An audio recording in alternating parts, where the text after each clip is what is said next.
you see it everywhere, right? Companies are pouring billions and billions of dollars into AI, chasing this massive revolution in productivity. But here's the thing. For most of them, that revolution just isn't showing up. There's this huge, surprising gap between what AI promises and the results companies are actually getting. So what's really going on here? Let's dig in. Okay, so take a look at this chart. Wow, it really tells the story, doesn't it? While a massive 95% of executives say they're investing in AI, studies are showing that only about a quarter of those companies are seeing any real measurable value. I mean, the money is pouring in, but for most folks, the returns just aren't flowing back out. So that leads to the big question, right? If this technology is supposed to be such a game changer, why is it falling flat for so many? Where is the disconnect? And here's the twist. The answer, surprisingly, has almost nothing to do with the tech itself. The real bottleneck, the hidden hurdle, it isn't in the code, it's in the culture. It's a people problem. And look, this data right here gets right to the heart of the matter. The Boston Consulting Group did this study, and get this, a whopping 70%. 70 of the challenges in AI rollouts are all about people and process. Things like employee skepticism or workflows that are just stuck in the past. And the actual tech glitches? A tiny 10%. That's it. Okay, so if it's a people problem, you need a people solution. Makes sense, right? And that's where something called organizational change management, or OCM, comes into play.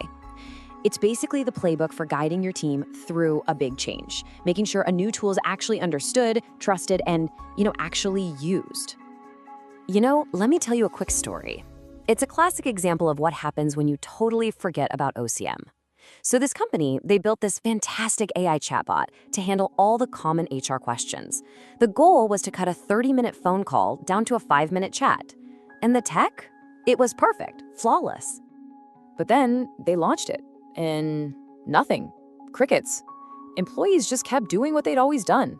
They picked up the phone and called the HR help desk. This amazing, expensive new tool was just sitting there, collecting digital dust. So they looked into it, and the reason for the failure was it's almost funny if it weren't so painful.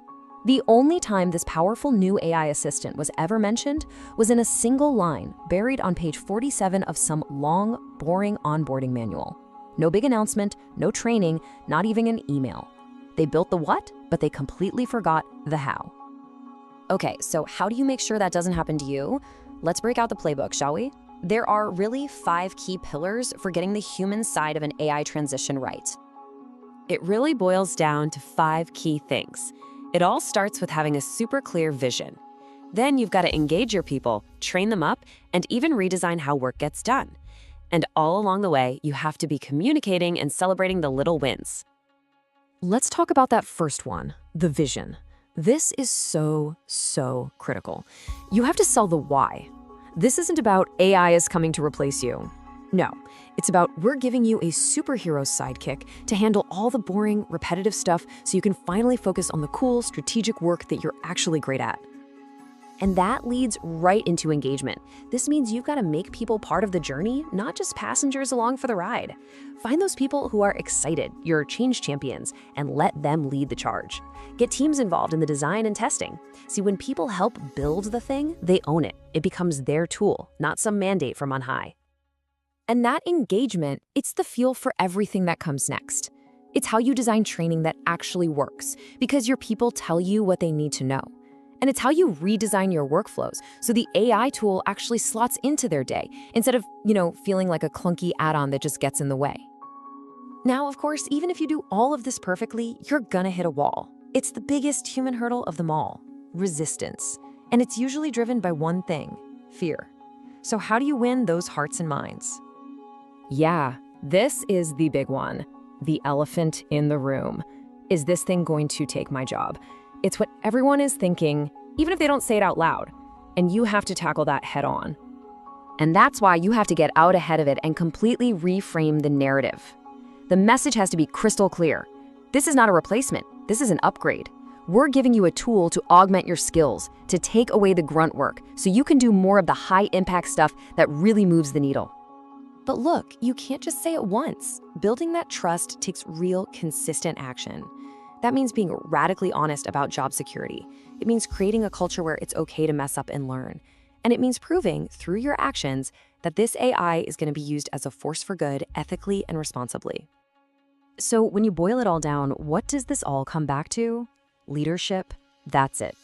Getting AI right isn't some IT project you can just hand off. It is, first and foremost, a leadership challenge. Honestly, if there's only one thing you take away from our chat today, please let it be this. The tech is just the catalyst. The real transformation, that's all about people. Your success or failure is going to hinge entirely on how well you can lead your team through that change. It's funny, right? It's kind of the great paradox of our time. The smarter and more automated our tools get, the more valuable our human skills become. I'm talking about leadership, communication, empathy, all the stuff a machine just can't do.